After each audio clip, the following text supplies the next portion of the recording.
Second episode کا start game of thrown کے icon سے کیا جاتا ہے اور اس بلڈ لائن میں ہمیں تارگیرینز کے بارے میں بتایا جاتا ہے کہ انہوں نے کتنی مشکل سے اپنی گدی حاصل کی ہے۔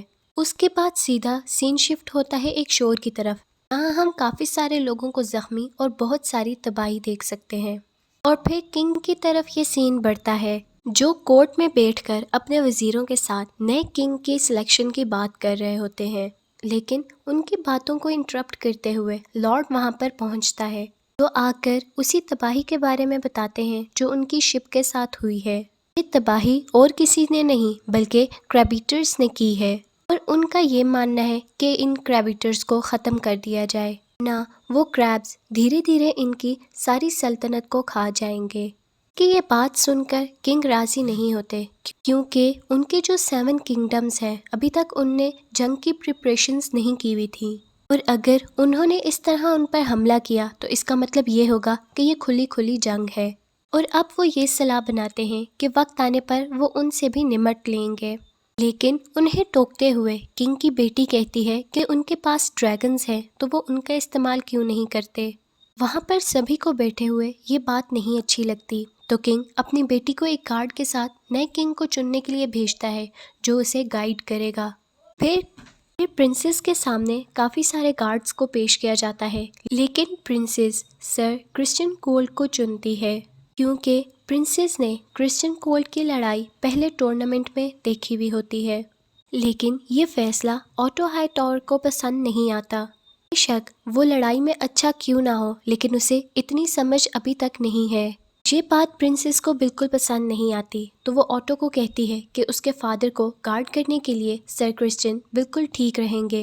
اور اگر دوسری طرف بات کریں ایلیسن کی، تو اس کی ملاقاتیں کنگ کے ساتھ زیادہ بڑھ رہی ہیں، اور ساتھ ہی کنگ نے انہیں اپنے ساتھ ہونے والی ان ملاقاتوں کے بارے میں پرنسس کو بتانے سے منع کیا ہے، جس پر ایلیسن بھی مان جاتی ہیں۔ پھر وہاں سے نکل کر وہ ایک ٹاور کی طرف جاتی ہیں جہاں پہ ان کی ملاقات پرنسس سے ہوتی ہے، جس کی حالت بالکل بھی ٹھیک نہیں ہے کیونکہ وہ اپنے فادر کو لے کر بہت پریشان ہے اور اپنی مدر کو بھی بہت مس کر رہی ہوتی ہے۔ پرنسس کا یہ بھی ماننا ہوتا ہے کہ مجبوری میں اس کے ڈیڈ نے اسے اپنا وارث چنا ہے۔ پھر ایلیسنٹ بہت ہی پیار سے پرنسس کو سمجھاتی ہے۔ اس کے بعد سین لارڈ پر شفٹ ہوتے ہیں۔ ان کی ملاقات کنگ سے ہوتی ہے اور وہ اپنی بدتمیزیوں کے لیے معافی مانگ رہے ہوتے ہیں، اور ساتھ میں ہی ان کی وائف اور وہ اپنی بیٹی کا پروپوزل کنگ کے سامنے رکھتے ہیں، کیونکہ ان کا بھی یہی ماننا ہے کہ پرنسس رینیلا اس کنگڈم کو نہیں چلا سکتی۔ اس کے بعد دکھایا جاتا ہے کنگ اور اس کی بیٹی بیٹھ کے کھانا کھا رہے ہوتے ہیں، اور پرنسس اپنے فادر کو بتاتی ہیں ان کی مدر کی ڈیتھ کے بعد سے ان کی بالکل بات چیت نہیں ہوئی ہے۔ اس پر کنگ پرنسس سے معافی مانگتے ہیں، اور ساتھ ہی پرنسس بتاتی ہے کہ اس نے اپنا نائک چن لیا ہے۔ لیکن ان سب باتوں کو اگنور کرتے ہوئے کنگ پرنسس سے کہتے ہیں کہ جب تک اس سے ایڈوائس نہ مانگی جائے تب تک وہ اپنے منہ کو بند رکھے۔ پھر وہاں سے کنگ اپنے زخموں کا علاج کروانے جاتے ہیں، جو زخم انہیں آئرن تھرون سے ملے ہیں، اور وہیں پر ہم آٹو ہائی ٹاور کو بھی دیکھتے ہیں۔ کنگ آٹو کو میرج پروپوزل کے بارے میں بتاتے ہیں، جس پر آٹو کہتے ہیں کہ وہ بچی ابھی بہت چھوٹی ہے۔ اگلے دن کنگ لارڈ کی بیٹی سے ملتے ہیں جو بہت چھوٹی ہوتی ہے، لیکن وہ باتیں بالکل سمجھداروں والی کرتی ہے، جس پر کنگ کو سمجھ آ جاتا ہے کہ اس کے فادر نے یہ ساری باتیں اسے سکھائی ہیں۔ پھر وہ اسے وہیں پر چھوڑ کر وہاں سے چلے جاتے ہیں، اور یہ سارا نظارہ پرنسس دور سے دیکھ رہی ہوتی ہیں۔ پرنسس کو روکتے ہوئے لیرنس ویلیرین یہی کہتی ہیں کہ یہ سب تمہیں بہت عجیب لگ رہا ہوگا، لیکن اس پر پرنسس کہتی ہیں کہ نہیں، یہ میرے فادر کا حق ہے، وہ ایک کنگ ہے، انہیں مجھ سے پہلے اس ریاست کے بارے میں سوچنا ہوگا۔ جس پر اس کی آنٹی اسے کہتی ہیں کہ اگر انہیں بیٹا پیدا ہوا تو تمہیں اس راجے سے ہٹا کر اسے وارث بنا دیا جائے گا، کیونکہ ایک لڑکی کبھی بھی وارث نہیں بن سکتی۔ لیکن اس کے جواب میں پرنسس یہی کہتی ہیں کہ جب وہ کوئین بنے گی تو وہ اس رول کو چینج کر دیں گی۔ اس کے بعد ایلیسنٹ کو دکھایا جاتا ہے جو کنگ سے ملنے آتی ہے، تو کنگ اسے اپنے میرج پروپوزل کے بارے میں بتاتے ہیں جو ایلیسنٹ کو بالکل پسند نہیں آتی، تو وہ کنگ کو ڈریگن کا پتلا دکھاتی ہے جو وہ کنگ کے لیے گفٹ لائی تھی۔ کنگ یہ دیکھ کر بہت خوش ہوتے ہیں، لیکن اسی دوران آٹو ہائی ٹاور آ کر انہیں انٹرپٹ کرتے ہیں اور ایک میٹنگ کے لیے لے کر جاتے ہیں، جہاں جا کر کنگ کو پتہ چلتا ہے کہ ڈیمن باپ بننے والا ہے اور وہ دوسری شادی بھی کرنے والا ہے۔ یہ بات سن کر کنگ بالکل بھی خوش نہیں ہوتے، کیونکہ ڈیمن جس لڑکی سے شادی کرنے والے تھے وہ ایک بد کردار عورت ہوتی ہے۔ لیکن اس کے ساتھ ساتھ پرنس ڈیمن انہیں یہ بھی بتاتے ہیں کہ ان کے پاس ایک ڈریگن کا ایگ ہے۔ یہ بات سن کر کنگ اور زیادہ چڑھ جاتے ہیں، تو پھر وہ ڈیسائیڈ کرتے ہیں کہ وہ خود جائیں گے پرنس ڈیمن کے پاس، انہیں سمجھائیں گے اور ان سے ڈریگن کا ایگ بھی لے کر آئیں گے۔ لیکن انہیں روکتے ہوئے آٹو ہائی ٹاور یہی کہتے ہیں کہ آپ ایک کنگ ہیں اور آپ کا ڈریگن سٹون جانا بالکل بھی سیف نہیں ہے۔ پھر اس کے بعد دکھاتے ہیں کہ آٹو ہائی ٹاور وہاں پر جانے کے لیے ریڈی ہو رہے ہوتے ہیں اور وہ اپنی بیٹی سے ملتے ہیں۔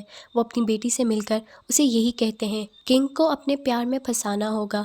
پھر اس کے بعد وہ چلے جاتے ہیں۔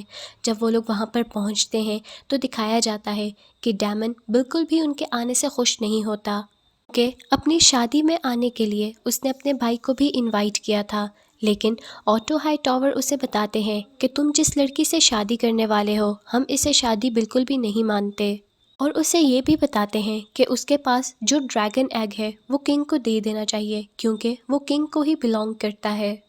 یہ سنتے ہی ڈیمن ان سے ایگ لینے کو کہتے ہیں، لیکن آٹو ہائی ٹاور ایسا بالکل بھی نہیں کرتے، کیونکہ انہیں ڈیمن کا ڈریگن نظر آ رہا ہوتا ہے۔ لیکن اسی دوران پرنسس اپنے ڈریگن پر بیٹھ کر وہاں پر پہنچ جاتی ہیں اور آٹو ہائی ٹاور کو روکتے ہوئے وہ سیدھا اپنے انکل سے بات کرنے کے لیے پہنچتی ہیں۔ پرنسس اپنے انکل سے بولتی ہیں کہ اس کے فادر نے اسے اس ڈریگن سٹون کا وارث بنایا ہے اور ان کی شادی ہو چکی ہے، تو پھر انہیں دوسری شادی کرنے کی کیا ضرورت ہے۔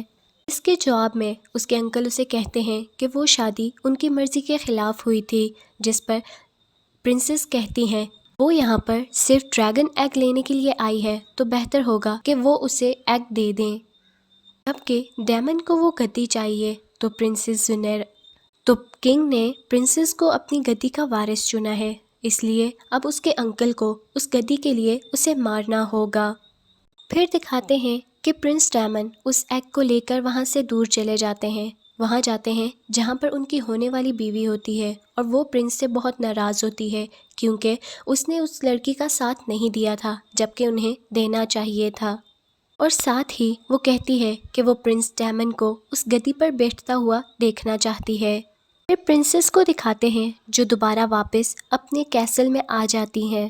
جب یہ بات کنگ کو پتہ چلتی ہے تو وہ بہت ناراض ہوتے ہیں، وہ پرنسس کو اپنے پاس بلاتے ہیں اور بہت بری طرح پرنسس سے بات بھی کرتے ہیں، لیکن پرنسس اس سب کے بارے میں یہی کہتی ہے کہ وہ آسانی سے اپنے انکل سے ڈریگن ایگ لے آئی ہے، اور اب اپنے فادر کو کہتی ہے کہ آپ کو ریاست کے بارے میں سوچنا چاہیے۔ یہ بات سن کر کنگ کو یہ سمجھ آ جاتا ہے کہ ان کی بیٹی اپنے فادر کی میرج کے لیے ریڈی ہے۔ اس پر کنگ اپنی بیٹی کو کہتے ہیں کہ اس کی موم کی جگہ کوئی نہیں لے سکتا، لیکن اگر اب وہ راضی ہے تو وہ دوسری شادی کر سکتے ہیں۔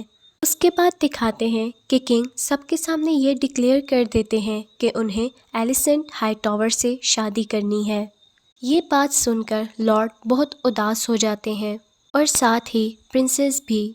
پھر وہ دونوں وہاں سے اٹھ کر چلے جاتے ہیں۔ اس کے بعد سین شفٹ ہوتا ہے، لارڈ اور ڈیمن آپس میں بات کر رہے ہوتے ہیں۔ لارڈ پرنس ڈیمن کو بتاتے ہیں کہ کس طرح کتنی مشکل سے انہوں نے اپنا نام بنایا ہے، اور کبھی بھی وہ ٹارگینینز سے آگے نہیں جا سکتے کیونکہ وہ ڈریگنز کو کنٹرول کرتے ہیں اور ویلیرینز یہ کام نہیں کر سکتے۔ اس کے بعد پرنس ڈیمن لارڈ کو یہی کہتے ہیں کہ ان دونوں کو مل کر آنے والے خطرے کے لیے تیار ہونا چاہیے، جو خطرہ اور کوئی نہیں بلکہ کریبس ہیں۔ یہ بات سن کر پہلے تو پرنس ڈیمن لارڈ کا ساتھ دینے کے لیے انکار کر دیتے ہیں، لیکن پھر لارڈ انہیں سمجھاتے ہیں کہ تمہیں اپنا حق حاصل کرنا چاہیے۔ اس بات کے بعد پرنس ڈیمن تیار ہو جاتے ہیں کہ وہ لارڈ کا ساتھ ضرور دیں گے۔ اسی کے ساتھ ہی ہاؤس آف دا ڈریگن کی دوسری ایپیسوڈ بھی اینڈ ہوتی ہے۔